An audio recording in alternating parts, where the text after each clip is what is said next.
Hi guys, Cleo from Games Are for Fight here, and I am with Larry from the Behemoth, who is the lead tester.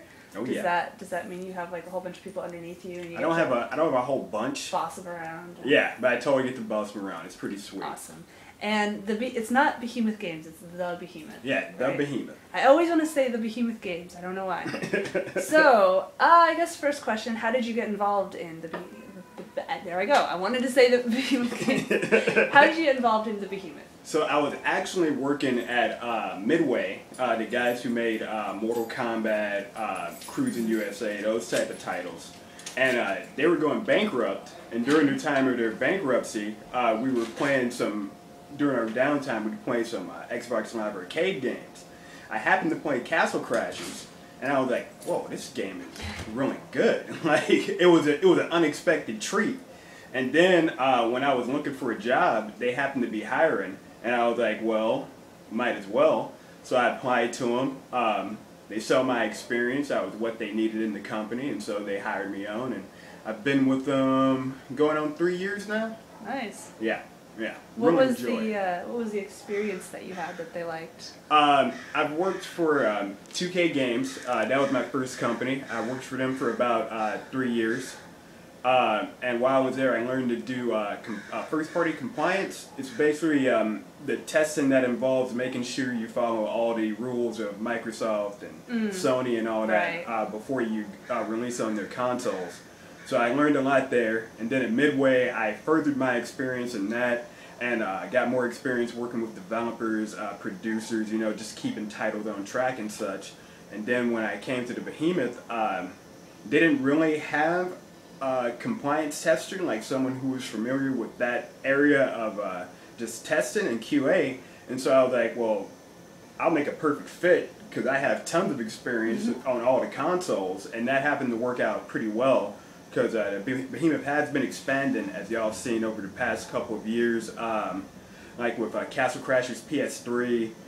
We've been moving on and doing iOS titles, like we have Super Soviet Missile Master and Alien Hominid PDA games out on iPhone.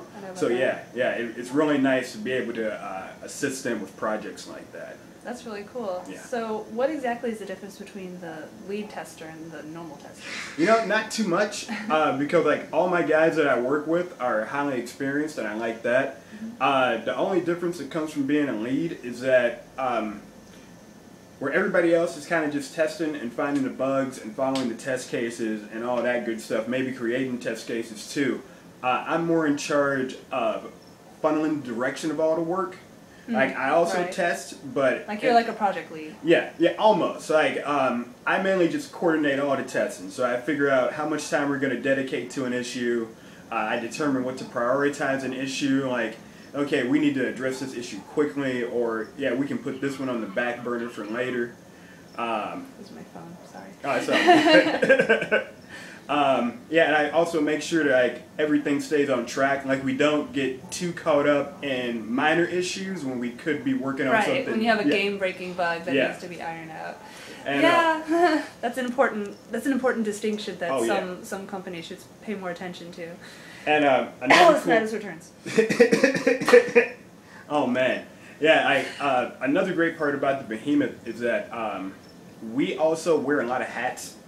So like while I do QA and QA lead, you don't mean literal hats. Yeah, well I wish we did. I was like, cool. Is this Team Fortress? I don't know. Yeah, throwing hats and get abilities. It's mainly just like we also make our own figurines. Oh, sweet. I handle good chunk of customer support. Like when people have issues with the game, we have a place of our forum where they can go like, hey, are you having technical problems with the game?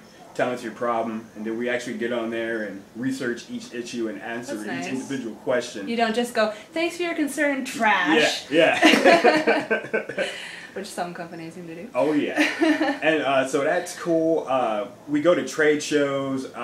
We deal with E3? media. Yeah. We don't do E3 because we took a snubbing a few years back. Aww. So we go to the like PAX. We've done Tokyo Game Show in the past. Oh, nice. We do Comic-Con because we're local, so it's good to show that support. Hey, don't say it begrudgingly. Comic-Con is huge. I would love to go to Comic-Con. You're like, and I have to go to Comic-Con? God, it's such a pain. There's just so many people. So many True people. enough. The BO is probably... Oh, man. Yeah, Nerd Sweat has its own unique flavor to it. Don't forget, nose plug.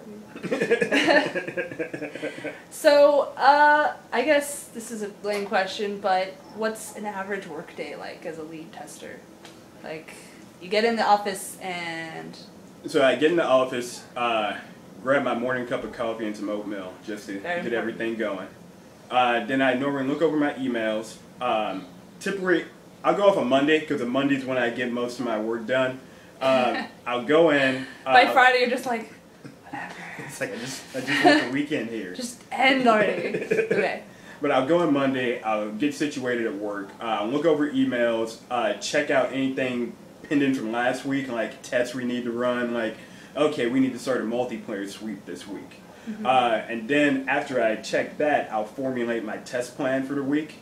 And so in that test plan, I'll go through each day and I'll figure out what I'm going to be doing and what my testers are going to be doing for each day of that week. So it could be like, okay, well today we're going to focus on multiplayer in Castle Sting, which is our upcoming title that we're working on now. We're going to focus on multiplayer in that, so you two work on that. I'm going to cover localization testing. Localization testing is where we go through, and since our game is going to be available in a variety of languages, we make sure that when the user switches to those different languages, it's all readable. They don't get any null characters like crazy scribbles or anything. Right. We don't necessarily check to make sure all the translations are correct, because we're not experts in 7 different languages. Know if it was... But we just make sure... You can tell if the English is unbearable. Yeah, and we can tell, like, does it fit on the screen properly? Like, is it all jumbled together and all that good stuff? And then maybe another guy will be doing disconnect testing, like disconnecting from the internet while the title is active. The game is active, so it's like I'm going to disconnect from the internet. I'm going to try to access areas of the title that would need me to go to the internet, like disconnect and then click on leaderboards. Right. Make sure first the game doesn't crash, the game doesn't show some wacky message that has nothing to do with what happened, and just all type of other stuff. Just look for anything outside the norm that could handle. Yeah, no, that's definitely important. Like Daisy, have you played Daisy? Haven't played Daisy yet. I'm waiting for it to go on sale. Yeah, well, it's going to be standalone pretty soon, so you can just get it standalone. But yeah, right now there's this huge problem with people. It's an online game, right? But people do this thing where they Alt F4, which automatically closes the program, which instantly takes them out of the game. Oh, wow. So when they're playing and another player comes along and starts shooting them, a lot of them just automatically leave. And, you know, it's a big heated issue and they're going to take it out. But yeah, there should be like the 10 to 15 second grace period. They're going to change it to that. Yeah. Like World of Warcraft and everything. Because people... I mean, I don't really feel bad for the player killers because I don't condone that behavior anyway. But I can see their point where they're like, you know, it's not fun when I'm, you know, playing and people can just quit, you know, rage quit. Yeah, there's always you should always pay the price for dropping out of a fight. Yeah, there should be consequences. Well, this might be a little bit of a racy question, but if you were allowed to, or if you were offered a job at any company, what company would you most prefer to work for? That's a dangerous company. You're trying to get me fired and then look at this interview. Say that the company you're with, you know, went under, you know, and that just wasn't an option anymore. Man, oh man. So out of all the indie companies, the Behemoth is the only one I'd go to. Like if they went under, I'd cry and probably cut myself a little bit. Wow. So don't go under Behemoth, or he'll cut himself. So if I had to go back into the big publisher industry, I'd try to get in with Bethesda. Because, oh yeah. Fuck yeah. Because I've been playing... I mean, darn yeah. I've been playing their game since Daggerfall. Yeah. And they've done nothing but good things for it. They're timeless. Yeah. You know, I don't understand. People are like, "Oh my God, Skyrim is so buggy." Blah blah blah. When a game is that huge, you gotta deal with the bugs. It's going to have bugs. It's because it's so big, and I don't know. I get mad when people insult Skyrim. I'm not very rational about it. Yeah, it's like with the bigger the title, the more bugs are gonna have. Yeah, because there's just so much content that they cannot possibly test all of it. And it's like even on a title that has been expertly QA'd, you're still gonna find stuff wrong because it's a computer program. Like, people have to make it, and there's always gonna be underlying issues if you bring it to the right situations. Yeah, you can never, you know, it's the whole like parallel universe kind of thing where you can never guess every tiny criteria. So keep that in mind, you people. I'm saying you people. When you play a game and you find a bug and you start raging, keep in mind, embrace that bug. Make it your friend. Yeah, take some screenshots and have some laughs with your friends. There you go, water cooler. Like, one of the things we learned in testing is that testing is never done. Like, there's never going to be a day where I come in and I start up battleblock theater and I'm like, man, I've done everything I can do in this game. Every situation is covered. 2A stamp of approval, bug free. Not possible. There's going to reach the point where I've done every test case that I can think of. I've executed the test plan accordingly. I come back with everything that passes. And then I'm going back, well, for all the situations we've tested, which were thorough, we've found everything. And doesn't That's appear the to best be, you can do. That's the best you can do, you know? You can't cover every contingency. Well, I, for one, very much appreciate the bug testers, because I'm sure without you guys, all our favorite games would be unplayable. Oh man, it'd be a horrible, horrible place. Again, Spanish the Twins. I'm sorry, that game, I can't play that game because I run into a bug every time I try to play it. Yeah, that's the worst.